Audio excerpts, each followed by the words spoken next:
VK news, राष्ट्र के नाम।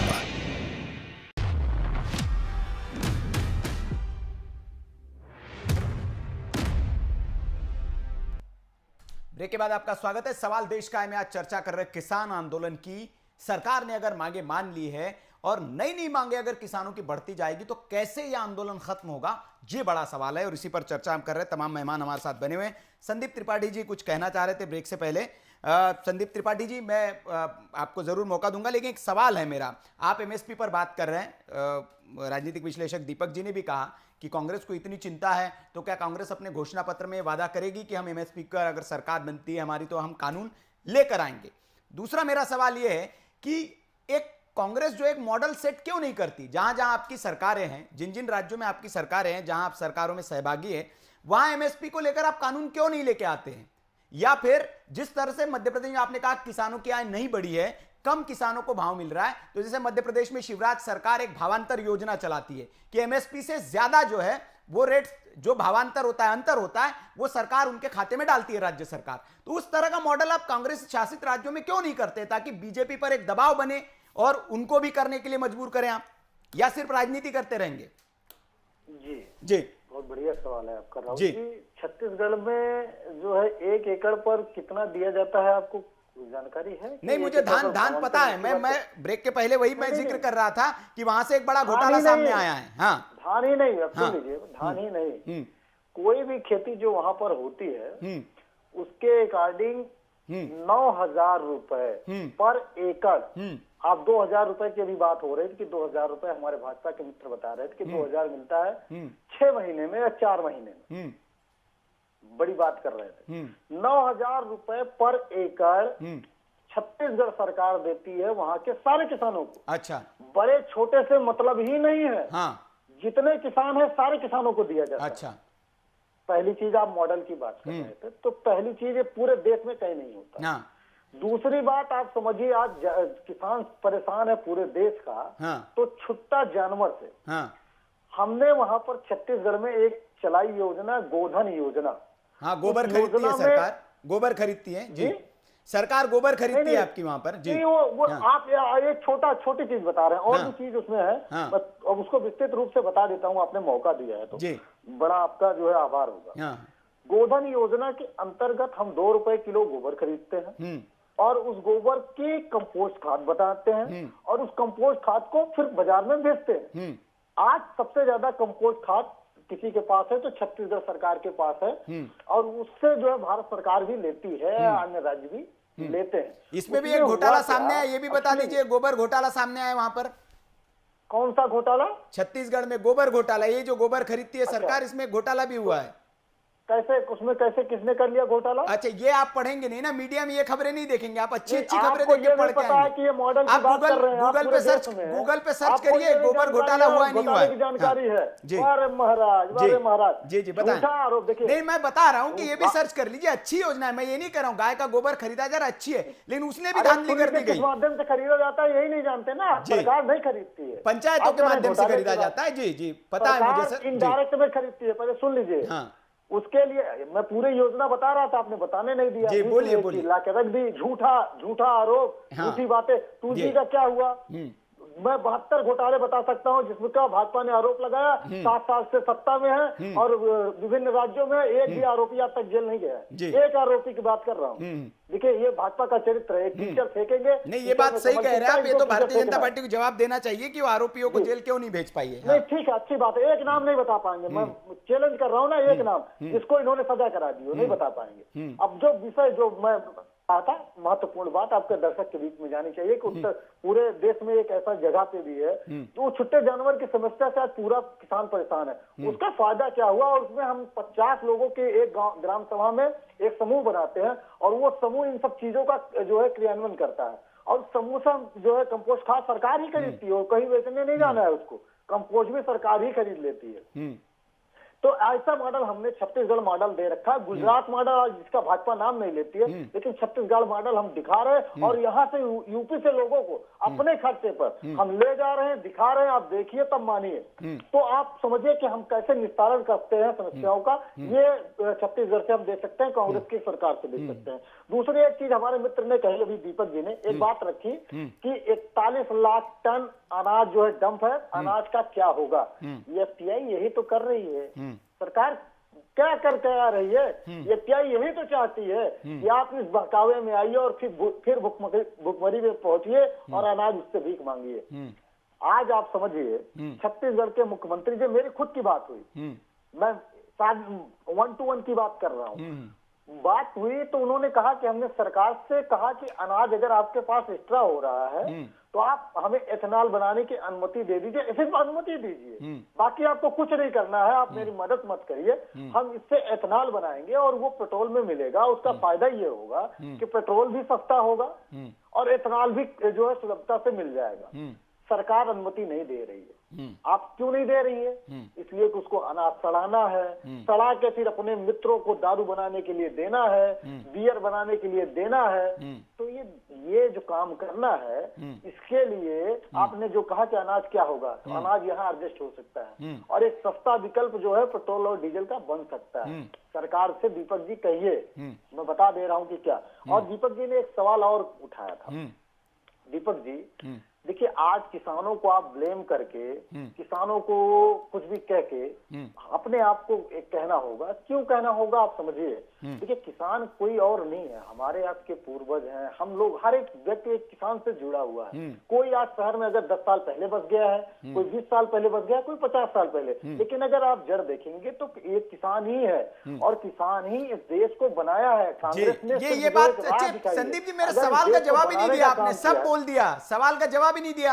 एमएसपी का क्या कानून की गारंटी आप देंगे? और जिन राज्यों में आपकी सरकार है, क्या वहां पे एमएसपी का कानून आप बनाएंगे? बिल्कुल देंगे, बिल्कुल देंगे। और एमएसपी पे जैसे अभी आपने बताया, एमएसपी जो है केंद्र सरकार का विषय होता है, राज्य सरकार का विषय नहीं होता। नहीं, जैसे मध्य प्रदेश में मैंने मॉडल बताया, भावांतर योजना तो आप कर सकते हैं, अंतर दे दीजिए, एमएसपी से ऊपर जो लगता है आपको कम हो रहा है वो एक खाते में डाल दीजिए। उत्तर प्रदेश में बिल्कुल हमने अच्छा राउत जी, थोड़ा जो बातें होती है कांग्रेस के बारे में उसको थोड़ा देख लिया करिए। आप एक चीज देखते हैं, मतलब आप ये नहीं देख रहे हैं या मुझे आप बताने का मौका दे रहे हैं, मैं आपको बधाई देता हूँ। देखिए, उत्तर प्रदेश में कांग्रेस ने वादा किया है कि अगर हम सरकार में आते हैं तो 2500 रुपए में धान और गेहूं खरीदेंगे। हो गया। हम एमएसपी की बात ही नहीं कर रहे, एमएसपी से ज्यादा की आ रहे सरकार में, आप आ रहे उत्तर प्रदेश में?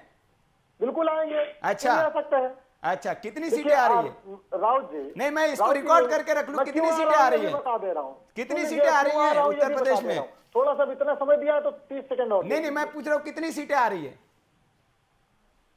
हम पूर्ण बहुमत में आ रहे हैं। अच्छा, पूर्ण बहुमत। चलिए, इसको मैं रखूंगा ये रिकॉर्ड करके कि उत्तर प्रदेश में कांग्रेस पार्टी पूर्ण बहुमत में आ रही है और प्रियंका गांधी जी मुख्यमंत्री बन रही है। जी, गठबंधन नहीं करें जी, जिंदा से गठबंधन के ऊपर हंसी आ रही है। भारतीय जनता पार्टी। सुन लीजिए, जो बात रख रहा हूँ, क्यों आ रहे हैं हम। जी, नहीं, उस पे नहीं, विषय पे आ जाइए, वो बात खत्म। अब किसान मुद्दे पे। हाँ, सांगवान जी, थोड़ी सी एक बात मैं रख दूं, उसके बाद आप अपनी बात। जी संदीप जी, आप मेरे लिए जो है सम्मानीय है। बस थोड़ी सी एक बात, क्यों आ रहा हूँ, इसलिए कि अरविंद केजरीवाल को कोई जो है दिल्ली में ये नहीं कह रहा था। हम भी 15 साल सत्ता में थे, हमने बहुत काम किया था और हर तरीके से लग रहा था कांग्रेस को कि कांग्रेस अपनी सरकार बचा लेगी। और शीला दीक्षित जैसा नेतृत्व किसानों ने हराया ही नहीं, किसानों ने देश हराया। अरे सुन लीजिए, किसानों के लिए क्या किया, किसानों के लिए। भारतीय जनता पार्टी के जिन्ना जी चुप रहिए, थोड़ा सुन लीजिए, बहुत महत्वपूर्ण बात रख रहा हूँ। आप मैं क्यों कांग्रेस के सलमान खुर्शीद 17% से 17% भाजपा थी 2012 के चुनाव में, और 2017 में अगर ये बहुमत में आ सकते हैं तो 2012 के ही चुनाव में हम 17% वोट थे। हम क्यों नहीं आ सकते? नहीं, बिल्कुल आ सकते, बिल्कुल आ सकते हैं। ये बात दिगर है कि सारे नेता आपको छोड़ के जा रहे हैं, बड़े बड़े नेता। कहा जा रहा है कि आपके पास तो जिले में मतलब संगठन नहीं है, मतलब ये आप ही के नेता कह रहे हैं और आप ही के नेता बड़े बड़े छोड़ के जा रहे हैं। मैं आ रहा हूँ त्रिपाठी जी, अभी नहीं, इस पे बाद में चर्चा करेंगे। हमारी पूर्ण शुभकामनाएं आपके साथ कि आप सरकार में आए। त्रिपाठी जी, हमारी पूर्ण शुभकामनाएं कि आप उत्तर प्रदेश में सरकार में आए। इस पे बाद में चर्चा करेंगे। चलिए, सांगवान जी कुछ कहना चाह रहे। त्रिपाठी जी, उनको आवाज मत दबाइए किसानों की। किसानों की आवाज मत दबाइए। मेरा उनको जवाब बैठ- जी, जी मेरा जवाब राव दीपक जी से है। जी जी मैं आ रहा हूँ आ रहा हूँ। जवाब दीपक इमरान जी से खान है। मेरा मेरा यार, जवाब दीपक जी सिद्धू से जी है। कह देते हैं राहुल गांधी जी के इशारे पे। नहीं नहीं फरज साहब मैं आ रहा हूँ आपके पास। मैं सांगवान जी से एक सवाल है। यार, पाक प्रधानमंत्री आपका यार, हाँ उसी के इशारे पे आप यहाँ पर बोल रहे हैं। सिद्धू जी कहते हैं या तो सिद्धू जी गलत हैं या फिर आप गलत मैं हैं। फरज साहब आ रहा हूँ आप आपके अपनी पास आ रहा बात हूँ। को रखिए। फरज और साहब इन्हीं किसानों ने किसान आपको नेता कुछ हटाया कहना है। चाह रहे हैं। किसान और नेता कुछ कभी कहना भी- चाह रहे हैं। फरज साहब उनसे सुन लेते हैं। सांगवान साहब मेरा एक सवाल है आपसे। मैं ये जानना चाह रहा हूं कि जिस तरह की आपकी मांग है, एमएसपी की मांग है, बाकी और मांगे, जाहिर तौर पर जो भी जायज मांगे सरकार को माननी चाहिए। मेरा ये सवाल है, क्या एमएसपी का आप ये भी एक मांग थी आपकी कि स्वामीनाथन कमेटी की रिपोर्ट को लागू किया जाए? क्या स्वामीनाथन कमेटी की रिपोर्ट को भी लागू करना चाहिए मोदी सरकार को? देखिए, जैसे दीपक जी का भी प्रश्न यही था और आपका प्रश्न ये है कि दीपक जी का तो जवाब ये था कि नहीं नहीं MSP मैं लागू सांगवान करना साहब मेरा एक सवाल है। इतना possible मेरा एक नहीं। सवाल है, ये बिल्कुल, क्या बिल्कुल। स्वामीनाथन मैं- कमेटी की मैं रिपोर्ट उस लागू प्रश्न पे करनी आता हूं। चाहिए?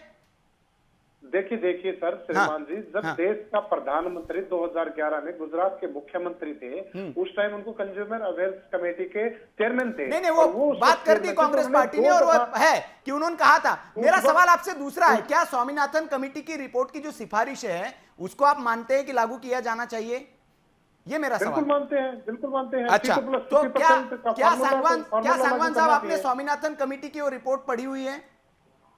देखिए, मैं जो समझता दीपक हूं राय कि साहब इसमें कह रहे थे, 50 मैं प्लस- मुझे इसलिए याद आ गया, स्वामीनाथन कमेटी की रिपोर्ट के सिफारिशों में अगर आप जाएंगे 16वें नंबर के पृष्ठ के तीसरा कॉलम ये कहता है कि गेहूं या जो बाकी अनाज है उस पर एमएसपी खत्म कर देनी चाहिए।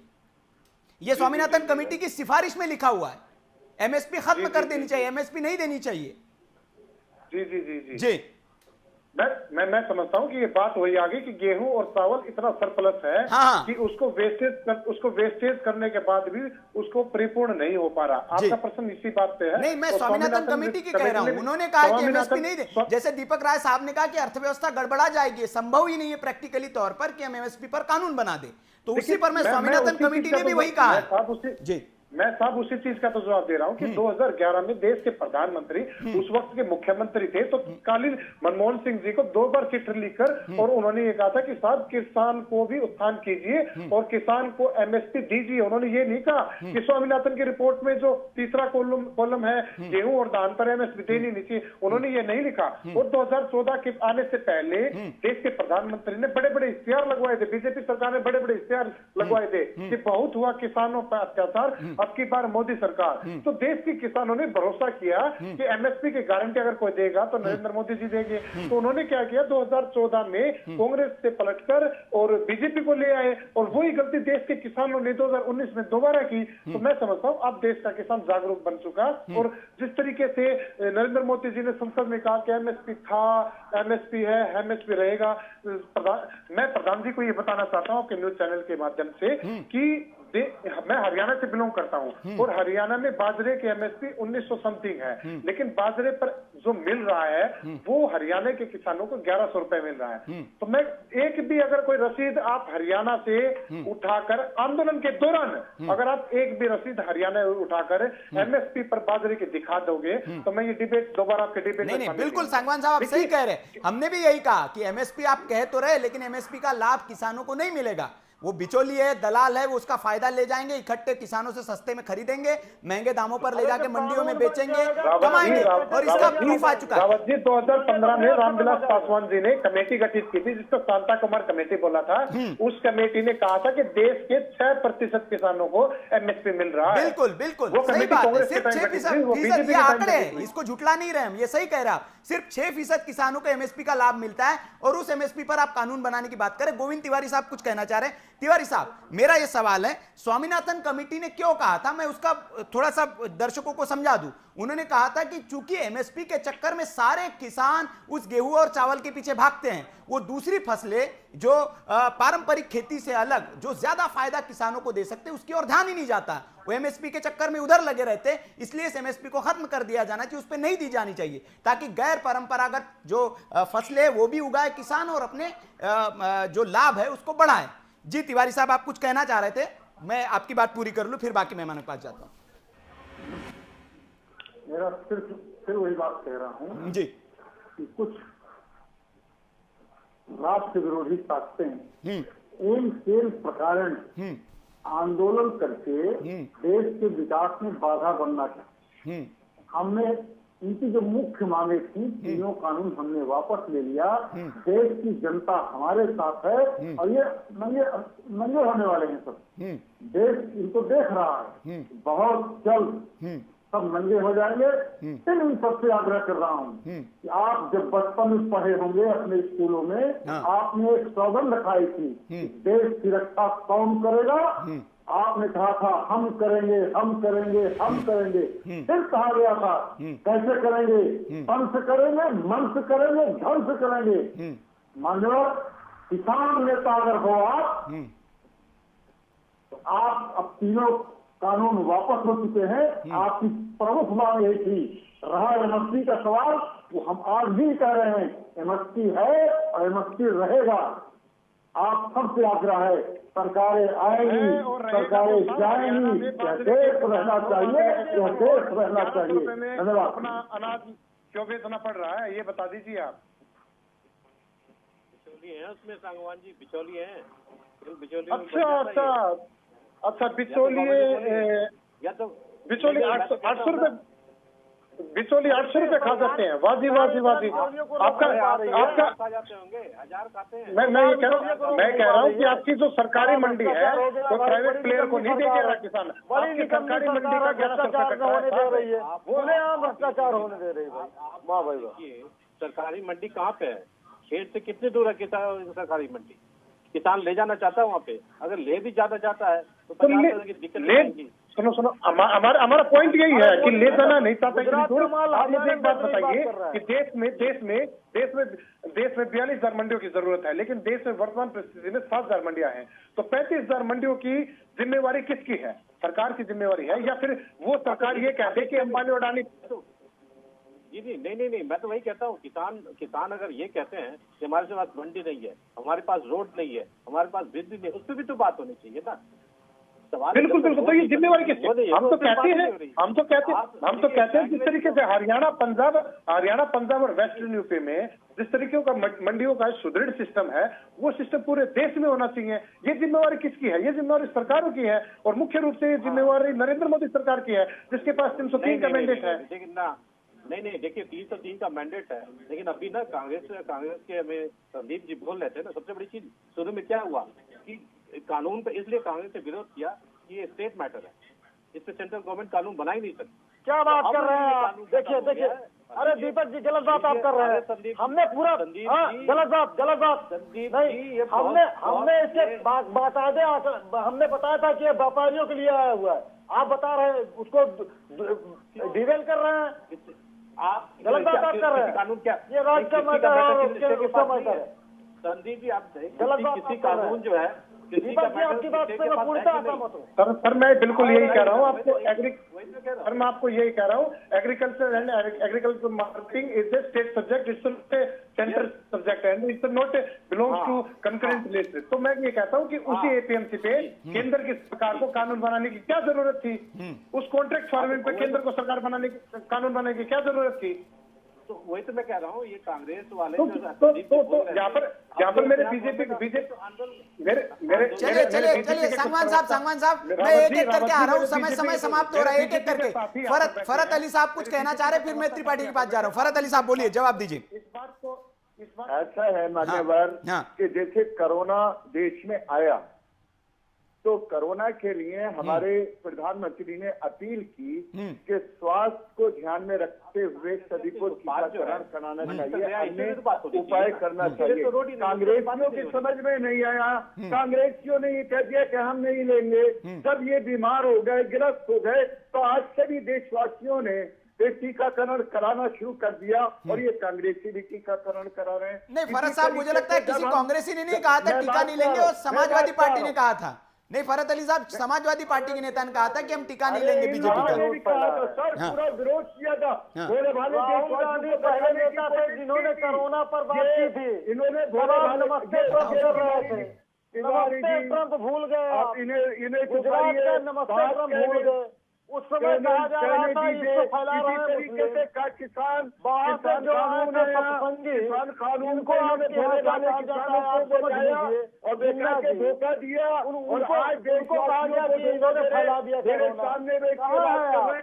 मुझे आप शब्दों का प्रयोग कर रहे हैं। पहले कहा गया ये मुस्लिमों ने फैला दिया कांग्रेस की जो कोरोना। प्रवृत्ति है, इसे हिंदुस्तान का चलिए, सब किसान, बात- हिंदुस्तान का इंसान चलिए। और हिंदुस्तान का मुसलमान समझ चुका है और कांग्रेस को पूरी तरीके से नकार दिया है। अगर भारतीय जनता पार्टी की जिला सही नीतियां भारतीय हैं, विदेश में उनका नकारा है। साथ हम देते हैं, हिंदू तो ये महासभा हमें जिला नकार दें। दोनों को नकारा चलिए है। चलिए विषय पर आएंगे, विषय पर आएंगे। त्रिपाठी जी और फरहत अली साहब विषय पर, दीपक राय जी कुछ कहना चाह रहे, समय कम है, समय कम है, हम विषय पर आए। त्रिपाठी जी मैं आपको मौका दे रहा हूँ। फरहत अली साहब, दीपक राय जी कुछ कहना चाह रहे, वो कुछ कहना चाह रहे थे, सांगवान जी ने कुछ सवाल उठाया, उसका जवाब दे रहे हैं। हाँ, आ रहा हूँ आपके पास, आ रहा हूँ दीपक जी। हाँ, देखिए किसानों की जो समस्या मेन समस्या है, हाँ। अगर उनको इंफ्रास्ट्रक्चर आप नहीं देंगे, हाँ। रोड नहीं देंगे, बिजली नहीं देंगे, पानी नहीं देंगे, उसकी बात होनी चाहिए। आप एमएसपी देके करेंगे क्या? उनको कभी नहीं मिलना एमएसपी तो बिचौलिए निकाल जाएंगे। तो एमएसपी का जो मांग है वो केवल बिचौलिए कर रहे हैं, किसान नहीं कर रहे हैं। आप इस बात को समझना होगा। और जिन्ना नेहरू वो तो देखिए 70 साल वही चला, तभी तो किसान आज आंदोलन ही हो रहा है। जिन्ना नेहरू कर करके ही हम आज ये हैं कि किसानों को सड़क पे ला दिए। तो सवाल है किसानों के आंदोलन को समझना चाहिए और उनकी समस्याओं को मानने की कोशिश करनी चाहिए। लेकिन आज जो आंदोलन है दूसरी तरफ राजनीतिक रूप ले चुका है, तो मेरा ख्याल है कि जो मेन चीज है बात मुद्दों की होनी चाहिए। अगर किसान आंदोलन कानून के खिलाफ शुरू हुआ था तो कानून वापस ले लिया गया, तो इससे खत्म हो जाना चाहिए। चलिए चलिए दीपक जी बोलिए। त्रिपाठी जी 30 सेकंड। त्रिपाठी जी जी, किसान आंदोलन में जो पहली बैठक में जो मांगे हुई थी, उन मांगों में जो वही मांगे आज भी हैं, उसको सरकार ने उसमें से बहुत सारी मांगे मानी भी है और उस मांगों को उन्होंने पूरा नहीं किया है मानने के बाद भी। और उसी को अगर किसान फिर से मांग रहे हैं तो उसमें कोई गलत बात नहीं है। सड़कें खाली नहीं होनी चाहिए बनाने की बात मोदी जी ने कही थी। हाँ। अगर किसान उसको कह रहे हैं तो इसमें कोई गलत बात नहीं है। और चलिए। दूसरी बात, हमारे तिवारी जी ने एक बात कही कि हमने बचपन में कसम खाई थी कि हम देश की रक्षा कैसे करेंगे, तन से करेंगे, मन से करेंगे, धन से करेंगे। धन खाया इन्होंने नोटबंदी में। अरे किसान नेता है त्रिपाठी जी, वो किसान नेता है। किसान नेता को आप कह रहे धन खाया। कितने सुन लीजिए, अरे हम क्या कह रहे हैं? आप गलत बात कर रहे हैं। राउत जी, नोटबंदी में कहा सरकार ने खाया। चलिए चलिए, माफी के साथ तमाम मेहमानों, समय मेरे पास इतना ही है और बहस का अंत हो नहीं पाएगा, क्योंकि कितना भी हम समय करें इस पर बहस करें, क्योंकि बहस डीरेल हो जाती है, मुद्दों से हट जाती है। और आज का मुद्दा हमारा ये था कि अगर मांगों की फेहरिस्त बढ़ती रहेगी किसान नेताओं की ओर से, तो कैसे इस आंदोलन का हल निकलेगा और कैसे रास्ता निकलेगा और कैसे सड़कें साफ होगी। सवाल देश का है में आज बस इतना ही। कल फिर हाजिर होंगे एक नए सवाल के साथ। तब तक आप देखते रहिए वीके न्यूज। नमस्कार।